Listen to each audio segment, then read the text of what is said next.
Hi hello నమస్తే అండి, welcome back to వంటశాల. నేను మీ విజయాని. ఈ రోజు మన వంటశాలలో ఏంటంటే స్పెషల్ పల్లి మసాలా పల్లి చేస్తున్నాను అనమాట. మసాలా పల్లి ఏంటంటే క్రంచీగా అంటే క్రిస్పీగా మనం తింటుంటే కరకరలాడుతూ టేస్టీగా ఉండాలి అంటే ఎలా ఉండాలి అన్నది చూపిస్తాను. అలాగే దీనికి స్టఫింగ్ మనం చేసిన తర్వాత లేయర్ ఊడిపోకుండా దానికే ఉంటుంది చూడండి, అలాగే రావాలంటే ఎలా చేయాలో కూడా చూపిస్తాను. ఎక్కడ వీడియో స్కిప్ చేయకుండా చూడండి, మంచి మంచి టిప్స్ తోటి మీకు చెప్తాను. అలాగే జస్ట్ ఒక 5 నిమిషాలు మనకి టైం ఉంటే చాలండి, రెడీ చేసేసుకోవచ్చు. బయటికి వెళ్ళి మనం కొనవసరం లేదు. ఓకే, ఒకసారి చూడండి పల్లీలు ఎలాంటివి తీసుకోవాలో చెప్తా. ఇదిగోండి వేరుశనగ గింజలు. ఈ పల్లీలు ఏంటంటే మరి చిన్నవి పెద్దవి అలా ఉంటాయి చూడండి, బాగా చిన్న చిన్న నొక్కుల్లా ఉంటాయి. అలాంటివి అది వేయకూడదు. ఎందుకంటే అలాంటివి మనం వేసిన తర్వాత ఏమవుతుందంటే ఆ చిన్న పల్లీలు తొందరగా వేగిపోతాయి, ఈ వేగక చూసామనుకోండి అవి మాడిపోతాయి అనమాట. అందుకని కొంచెం ఇలా పెద్ద సైజువి తీసుకుంటేనే బాగుంటుంది. అందులో ఇవి ఒకసారి చూసుకోండి, చెక్ చేసుకోండి. ఏమైనా ముక్కుపోనియో లేదా పాడైపోయిన గింజ ఉందనుకోండి, ఒక గింజ కనుక మనం నోట్లో వేసుకున్నా అంటే నోరంతా పాడైపోతుంది. ఓకే, అవన్నీ చూసుకుని ఇలా తీసుకుని పక్కన పెట్టుకోండి. ఇవి 1/2 కిలోకి కొంచెం ఎక్కువ ఉంటాయి, నేను అందాజుగా చూపిస్తున్నాను అంతే. ఇంత కరెక్ట్ మెజర్మెంట్స్ అనేం కాదు. మనకి పిండి అది వేసుకునేటప్పుడు ఏంటంటే కొంచెం అటు ఇటు ఏమైనా ఎక్కువ తక్కువ అయిందంటే మళ్ళీ కావాలంటే కలుపుకోవచ్చు అనమాట. అందుకు ఓకే. మసాలాకి ధనియాలు జీలకర్ర, అంటే ధనియాలు ఒక 2 స్పూన్లు, జీలకర్ర 1 స్పూను, లవంగాలు ఒక 4 వేసుకుంటే చాలు. 4 కూడా అవసరం లేదు, ఒక 3 ఉంటే చాలు. ఇవి వేసుకుని మెత్తగా పౌడర్ కింద చేసేసుకోవాలన్నమాట. ఇదిగోండి శనగపిండి మనకి పల్లీలు కలుపుకోవడానికి ఒక 2 స్పూన్లు ఇలా ఫుల్గా. ఓకే, 2 నుంచి 3 స్పూన్లు వేసుకున్నా పర్లేదు. కొంచెం ఎక్కువ మనకి దానిపైన లేయర్ ఎక్కువ కావాలి అనుకుంటేని బియ్యపిండి ఒక 2 స్పూన్లు. ఇది మొత్తం 2 స్పూన్లు ఉంటుంది. మైదా పిండి 1 స్పూన్ వేస్తున్నాను, లేదంటే కార్న్ఫ్లోర్ కూడా వేసుకోవచ్చు. దానికి పట్టుకుని ఉంటుంది అనమాట. మనకి శనగపిండి టేస్ట్ వస్తుంది, బియ్యపిండి కొద్దిగా క్రంచీగా ఉంటుంది. మనకి ఈ మైదా పిండి ఏమో బైండింగ్ లాగా అనమాట, దానికి అతుక్కుంటుంది కొద్ది గమ్ములాగా. అలాగా మసాలా మనం ఇందాక మిక్సీకి వేసేసుకున్నాం కదా, అది 1 స్పూన్ వేస్తున్నాను. సాల్ట్ ఒక 1/2 టీ స్పూన్ వేస్తున్నాను. ఇది ఒకసారి కలిపేసుకున్నాక సరిపోకపోతే కొద్దిగా వాటర్ వేసి కలుపుకున్నాక సరిపోకపోతే కొద్దిగా యాడ్ చేసుకోవచ్చు. ఎక్కువైంది అనుకోండి అసలు తినలేము. ఇదిగోండి 1 స్పూన్ ఫుల్గా కారం వేస్తున్నాను. పచ్చిమిర్చి పేస్ట్ కూడా వేసుకోవచ్చు మనకు కావాలంటేని. నేనైతే కారం, మన బ్యాడిగి కాయల కారం ఉంటుంది కదా, మంచి టేస్ట్ వస్తుంది, కలర్ కూడా వస్తుంది. అల్లం వెల్లుల్లి పేస్ట్ ఒక 1/2 టీ స్పూన్, నిమ్మరసం 1 స్పూన్, ఆమ్చూర్ పౌడర్ ఉంటుంది కదండి, అది కూడా మామిడికాయది డ్రై మ్యాంగోది పౌడర్ ఉంటుంది, ఆమ్చూర్ పౌడర్, అది కూడా వేసుకోవచ్చు. పుల్లగా ఉంటుంది, అంటే పులుపు లైట్గా తెలుస్తుంది మనకి, చాలా బాగుంటుంది అనమాట టేస్ట్. ఇవన్నీ ఒకసారి ఇలా మిక్స్ చేసేసుకుని వాటర్ వేసి కలుపుకోవాలి.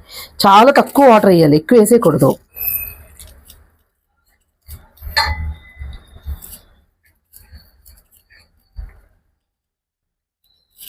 కలుపుకుంటే సరిపోతుంది. ఒకవేళ సరిపోకపోతే మళ్ళీ కావాలంటే వాటర్ వేసుకోవచ్చు, కానీ ముందే వేస్తే ఇబ్బంది అవుతుంది. ఓకే, ఈ స్టేజ్లో ఉండగా కొద్దిగా ఉప్పు చూసుకోండి. మీకు కారం సరిపోకపోయినా ఉప్పు సరిపోకపోయినా వేసుకోవచ్చు. లైట్గా ఉప్పు పడుతుందండి, కొద్దిగా వేసాను.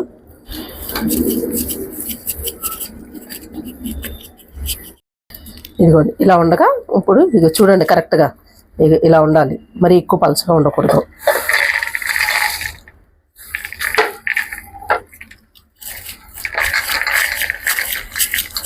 ఓకే, ఆల్రెడీ ఆయిల్ పెట్టానండి, వేసేసుకుందాం. ఇదిగోండి ఇట్లా మరీ చిన్న చిన్న పకోడీలాగా వేయకూడదు, కొంచెం ఇలా ఇదుపుకోవాలి అంతే.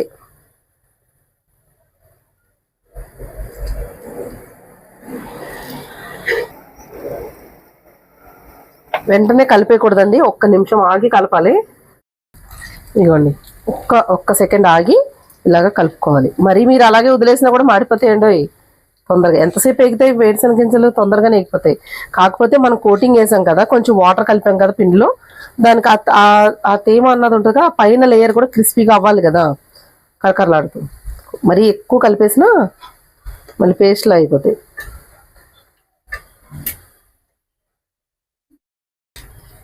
చూడండి ఇదిగో ఇంకొంచెం వేగితే సరిపోతుంది.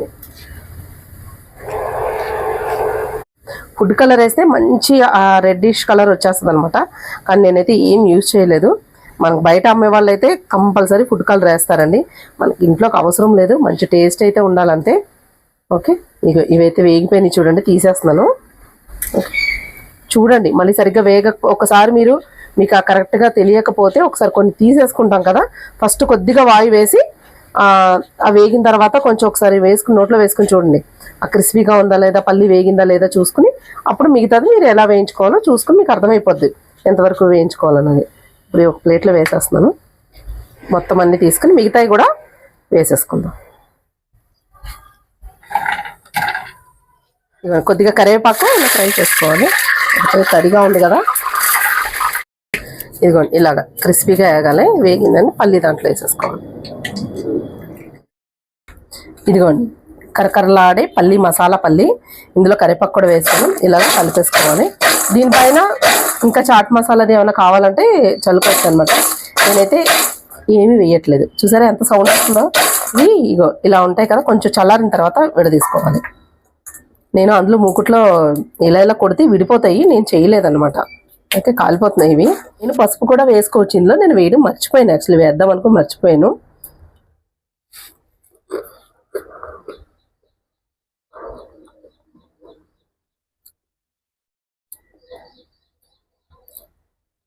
ఇందులో ఏం తక్కువైందంటే ఇంకొక స్పూను నిమ్మరసం పడుతుంది, ఉంటే బాగుండేది ఇంకాను.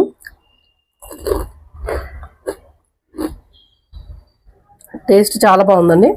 నేను చెప్తున్నాను కదా, కొంచెం నిమ్మరసం ఉంటే బాగుంటుంది.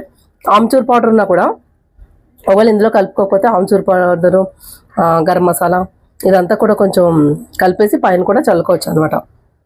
అలా కూడా బాగుంటుంది. ఇక చూడండి కోటింగ్ చూడండి, కరెక్ట్గా మనం ఎలా వేసామో అలాగే ఉంది అంతా.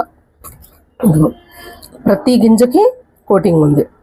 లైట్గా మైదాపిండి వేస్తే అలాగా అతుక్కుని ఉంటుంది అన్నమాట, ఏం ఊడిపోదు మనకు అసలు. శనగపిండి టేస్ట్, బియ్యం పిండి కరకరలాడ్డం, కమ్మదనం సూపర్గా ఉంటాయి అన్నమాట. ఇవి రెడీ అయిపోయింది. చాలా ఫాస్ట్గా రెడీ చేసుకోవచ్చు. ఏ టైంలోనూ మీరు 5 నిమిషాల పల్లీలు ఉంటే చాలు. మిగతా అన్నీ ఉంటాయి కదండి, ఎంతసేపు జస్ట్ 5 నిమిషాలు రెడీ చేసుకోవచ్చు. మరి ఈ వీడియో మీకు నచ్చినట్లయితే మా ఛానల్ సబ్స్క్రైబ్ చేసుకోండి, లైక్ చేయండి, షేర్ చేయండి. మళ్ళీ వచ్చే వీడియోలో ఒక మంచి రెసిపీతో పాటు మళ్ళీ కలుసుకుందాం. అంతవరకు సెలవు, బాయ్ బాయ్.